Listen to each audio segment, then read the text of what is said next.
everyone, this is Maurizio, editor-in-chief of embedded.com, and today I am here at Computex, showing in Taiwan, and I have the pleasure to be here with Adam White, Division President, Power and Sensor Systems at Infineon Technologies. Hi Adam, thanks a lot for being here. How are you? I am very well and openly, Maurizio, incredibly excited of what's going on here at Computex. Yeah, and so we are talking about AI everywhere.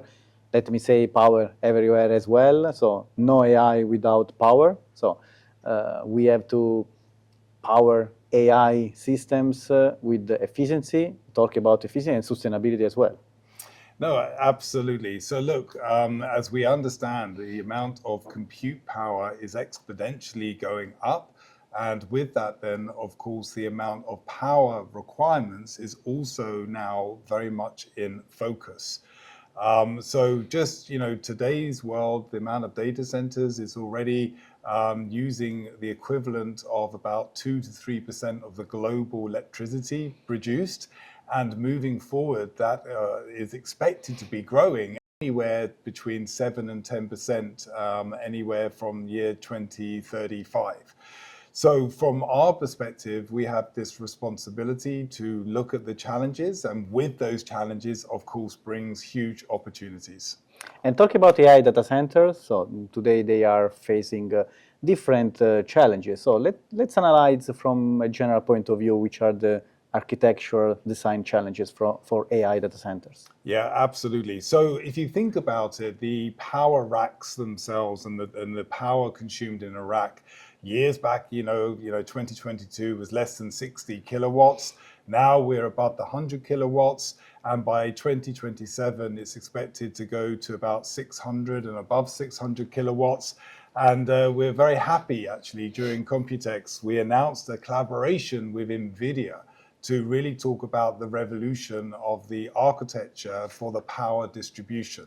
Why? Because we need to start preparing for a 1 megawatt rack. Yeah, indeed. So let's analyze this latest news that I saw about Infineon is collaborating with Nvidia. So the goal is, you mentioned about the infrastructure, the grid, the energy. Probably this is another topic in terms of which renewable sources we should use. But it's important to move from grid to component level, to power, to core. And you are collaborating with Infineon with the new 800 volt high voltage direct current. So efficiency is the watchword, semiconductor, silicon, wide band gap as well. So tell us more. Yeah, exactly. So look, why we collaborating with Nvidia is really to look at how we can improve efficiency of the data center and the rack level. We want to make sure that we improve the density so we can bring in more compute into the rack, and to make sure we got better reliability. So here, this is going to be the main North Star, as it were, by the end of the decade. And we wish to bring in this 800 volt from the medium voltage grid, go in from the AC to DC, and then keep that 800 rail for the long-term, mid-term, short-term for the storage. But more to the point, you can bring the 800 volts straight into the motherboard, convert there, which brings in the three topics that I just highlighted. And talk about AI data center infrastructure. So we are in Taiwan. So what role do you see Asia, especially in Taiwan, playing in the growth of AI data center and the related infrastructure? Yeah, so look, Taiwan, it could be named as one of the homes, of course, here with AI. I was reading an article not so long ago that they said, nearly 90% of AI infrastructure is coming through some ecosystem in Taiwan. So we within Infineon, we're very proud of course, teaming up with the customers in this area of the power supply customers, for example, and then, of course, working with leading edge foundries to make sure that we are supporting this revolution. So Taiwan continues to be this hub of an ecosystem. Look at Computex, look at the buzz around this event.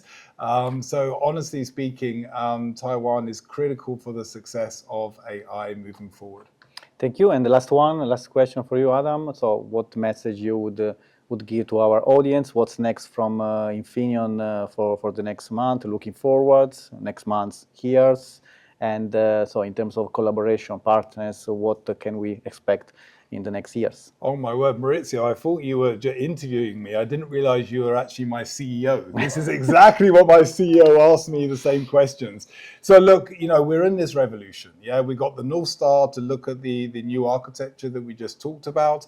But at the same time, we're developing new technologies from not just silicon, but silicon carbide for the 1200 volt now to support this 800 volt DC. And we're going into the gallium nitride because, of course, gallium nitride will bring ultimate efficiency, especially when we switch at the higher frequency levels.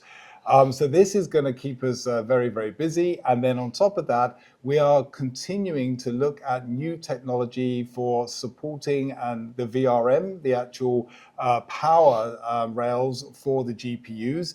And these GPUs are expected to go greater than 3,500 watts in the next few years. And this is something we're coming out with lots of solutions on laterals, vertical power.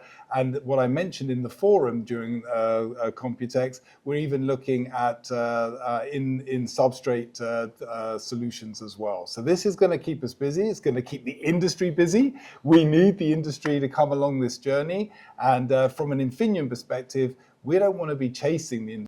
We wish to be shaping the industry. Yeah, indeed. So AI data center are already using 100,000 GPUs, and we need to take care of the power. And no AI without power, no AI without wideband gap. Probably you know about what I think about the wideband gap. You love wideband gap, and thanks for being the ambassador. Thank you, Adam. Have a good day. Thank you, Maurizio. Thank you.